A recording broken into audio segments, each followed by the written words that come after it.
final keynote presentation and the opportunity to address the biggest elephant in the room, namely AI. It's clear to all of us that you can't build an elite portfolio for investors without having a pretty clear view on all things AI. So we're delighted to introduce Munro founder and CIO Nick Griffin from Melbourne to help us tackle this beast. Nick has been investing in global growth equities for over 25 years in Australia and the UK and established Munro Partners out of Melbourne nearly 10 years ago. They've managed to compound investor returns by more than 15% per annum since, and a large part of that has been through their areas of interest, in particular those in and around the AI thematic. With no further ado, let me introduce you to Nick Griffin.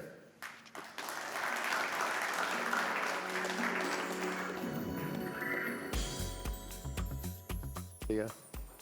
Thanks very much, Ben. I think you just called me the biggest elephant in the room. And I just want everyone to know I'm trying to lose weight. I'm working my way through it. Look, thanks very much for getting to the end of today, and thanks very much for GSFM for the opportunity. I'm here to talk to you about artificial intelligence. And as Ben said, look, a lot of what we do and what I've found in my career is if you get these big trends right, you generally get markets right. And I know we've heard a lot today about markets, but we honestly think this is one of the biggest trends out there. And it's the one that you're going to have a view on. You're going to have to get it right if you want to get markets right in the next 3 to 5 years. What I'm going to talk about today is where artificial intelligence has come from, where we think it is today, and where we think it could go to. And so the first slide I want to show you is a slide I actually showed you, for those of you who follow us, about 2.5 years ago. So we built this slide. This is where we've come from. We built this slide 2.5 years ago, not long after the ChatGPT moment. And it was basically our way of monetizing AI. And so what we said to you at the time, and what we still think, is AI is a bit like your iPhone. It's a bit like the iPhone moment. You've effectively got thousands and thousands of AI applications that are coming along. Some of them are quite good fun, some of them are quite useful, and some of them are completely useless. But the reality is all of these applications are going to run through these large language models, and these large language models have to run them on the cloud, okay? So all these applications, they have to run on the cloud. And the cloud is owned by 4 companies, and those 4 companies are going to need to spend a lot of CapEx on NVIDIA chips in the supply chain to get this stuff to work. That's what we said 2.5 years ago, and that's what's happened. And we called this buying the shovels. Buy the shovels of the AI boom. And what we've seen since then is this is actually happening, okay? So we are going through a big platform shift in technology. We see these platform shifts once every 10 years or so, and they're generally, as I pointed out, very good opportunities to make money, but they do create structural drivers for the market. And so when we go back over time, the first platform shift was the mainframe. It created the biggest company in the world at the time, which was IBM. We then went into the PC era. It created the biggest company in the world at the time, which was Microsoft. We then went into the mobile era, created the biggest company in the world at the time, which is Apple, and we're now in the AI era, and it has already created the next biggest company in the world in NVIDIA. But the interesting thing when you look on this slide is we're basically only 3 years into it. It's important to understand these things actually go for a long period of time. It's quite simple when you think about it. You got your first PC, but then every office in the world didn't have a PC until about 5 or 6 years later. You had an iPhone well before your grandparents had one. And you're probably using AI today well before the rest of the world is. And so there is still time to play out here. There's still some thousands of places where these applications are going to be used and where we're going to get a benefit from them. And so we think we're only 2.5 years into this next big platform shift. And so just to put this in perspective, this is where we're trying to get to, okay? So where's AI today and where do we think it's going to get to? And so where we are today is just to drill down on that platform shift. This has basically been driven by really big levels of CapEx. This CapEx is coming from these big hyperscalers. I'm showing you on the left here. These are the top 5 hyperscalers in the world. 4 hyperscalers, so when you include Meta. They're now spending more than $400 billion per year on data centers. And we think that continues to grow into the future. You're really only 2 years into this. If you go on the right here, this is a really cool chart that NVIDIA gave us just a few weeks ago. And what they're showing you here is the purple bar is the hyperscaler CapEx, but they also think there's this blue bar coming, which is sovereign and enterprise CapEx. And NVIDIA quite staggeringly said they expect data center CapEx to get to $3 to $4 trillion per annum by 2030. And to put that in concept, it's significantly less than $1 trillion today, and everybody in this room already thinks you're spending too much money. And then to put that into context one step further again, see that tiny little blue bar down there? That's NVIDIA's revenues today. So that's the revenues of the largest company on the planet. And so if you believe this, NVIDIA's revenues are going up another 3 to 5 times from here. And so how's this going to happen? What's NVIDIA do? What does NVIDIA see that everyone else doesn't see? And what they're essentially telling you here is we're not going through a data center revolution, we're going through an intelligence revolution, okay? We've had the industrial revolution, we now have the intelligence revolution. They think every company in the world is going to take their own data and put intelligence over the top of it and get improved outcomes. Every company will do that either through a hyperscaler or through their own data center. And sovereigns will do the same thing. The simple way to think about this, and the simple way it's been explained to us, is the Industrial Revolution effectively replaced your muscles with a machine and augmented you to make you more productive. The Intelligence Revolution is going to augment your brain. And it's not just going to augment yours and my brains, it's going to augment the brains of every machine on the planet. And when you think about it that way, you can start coming up with these big numbers. We actually road tested this, okay? So we went back and had a look at it. This is an interesting little exercise in maths we did to try and work out, is NVIDIA like, what are they talking about? And the reality is global GDP is $100 trillion per annum today, roughly 105. CapEx is roughly 27 trillion of that per annum. 2/3 of that go to commercial industrial, 1/3 goes to residential. So let's just take that small pie there, let's take that tiny commercial industrial and take it on the right here to $18.5 trillion, or roughly $18 trillion. Tech and data center spending is actually just 10% of that today.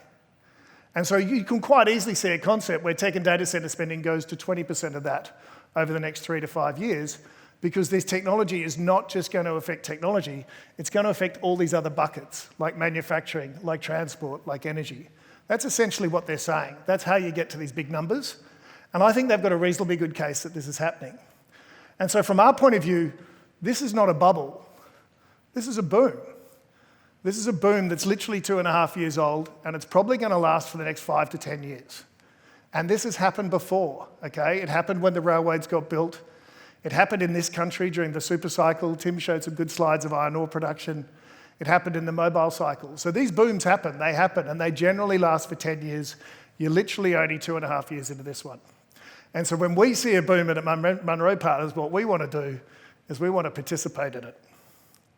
And this is how we think you participate in it. This is the rack. Chow calls it one rack to rule them all. Effectively, these are the racks. This is your iron ore in this opportunity. These are the racks that go in all these AI factories.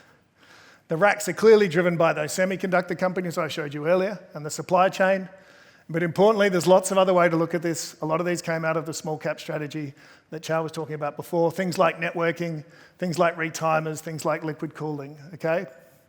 Let's go outside the data center. The boom continues. If this boom continues, we're going to need a lot more power. We're going to need a lot more nuclear power. We're going to need things like liquid cooling. We're going to need some electrical switches. We need gas turbines. We need a lot of construction workers, okay? This is a boom. Our view is that the shovel stage is still continuing, and that from our point of view, you're only 2.5 years into it, so don't give up on the shovels. But let's move forward. Okay, what's the ROI? I hear you all screaming. What's the return on investment? What's the return on investment? We hear this in every meeting we go to. The reality is it's all around you. This is a slide that's worth spending some time on. This is the Magnificent Seven employment growth over the last 10 years and then the last 3 years. And so these same companies that are spending all of this money building these data centers, the data centers are allowing them to not add any people. They haven't added any people for the last 3 years, biggest companies on the planet. Yet their revenues have gone up more than 50% in that time horizon. That's a huge productivity shift from CapEx to lower OpEx to better earnings. Put this on a bigger scale, this is actually showing construction in place in the United States. So you need to think about the profound shifts that are going to happen in the economy here, that are going to happen around the world. This is data center spending since 2022, inflecting up. At the top, that's general office spending, inflecting down. So obviously there's beneficiaries here that I talked about before, but don't forget about the losers. Think about office REITs, think about information services, Think about white-collar industries. Okay, the economy is going to change if this continues, and it's going to change profoundly. If other companies get the same experience that the Mag 7 get, think about what the long-term implications are. And then lastly, think about the applications that are coming. Okay, so we see a lot of applications coming down the pipe here. The reality is at the top of the consumer agents that you're all used to. I think most people here are ChatGPT subscribers by now. Please say yes, please. If you're not, get it. It's really good. Made me a little bit smarter this week. But don't forget about Copilot, Meta, and Gemini. But the real opportunity is in the industrial agents, okay? So everyone's talking about agentic AI, agentic AI, agentic AI. Agentic AI already exists. An autonomous car is agentic AI. An autonomous robot is agentic AI. A security camera that identifies a threat without a person being behind the screen is agentic AI. MRIs, health discoveries, is agentic AI. All of these industries can apply AI technology to make them better and to basically use these tokens of power. We see this with digital twin and drug discovery. Every company on the planet, we think right now, is sitting around a boardroom saying, how can we use AI to either reduce people, save time, or improve customer satisfaction? And all of that basically equals productivity. These are some of the areas where we see AI getting applied, and this is probably my last slide. And so from our point of view, when you go forward from here, what's going to happen is these data centers are going to drive these great applications, and these applications are going to create these great winners. From our point of view, they're not just in tech. You've got to look everywhere else. These are some good examples. They're all in the Munro funds today. So we'd highlight Insulet, which is basically doing an insulin pump on your arm, attach it to a blood glucose monitor, attach it to your phone with AI, it can manage type 1 diabetes for you perfectly, the holy grail. Think about it, surgical robots, Intuitive Surgical making surgical robots. These robots ultimately are only doing 5% of surgeries today. Through AI, they could do more. Okay, look at security, okay? Security is all about drones now. How does a drone swarm work? AI. How do you defend a drone swarm? AI. How do you shoot down a missile? AI. So from our point of view, this is an obvious area where you're going to play this technology to find some really, really innovative companies. And we already see this in policing. Companies like Axon with police body cameras that ultimately can write the police report for you basically by what they videoed. And the ones I'm most excited about, agentic commerce. Can I say, I want to buy something for my wife? It's our 20-year wedding anniversary. It brings up what I want, and then I say, go buy it. These are all things that are coming down the pipe. These are all the applications that are out there. And so finally, just to summarize, I basically want to leave you with 3 key points. The first thing is that the next big platform shift is here, okay?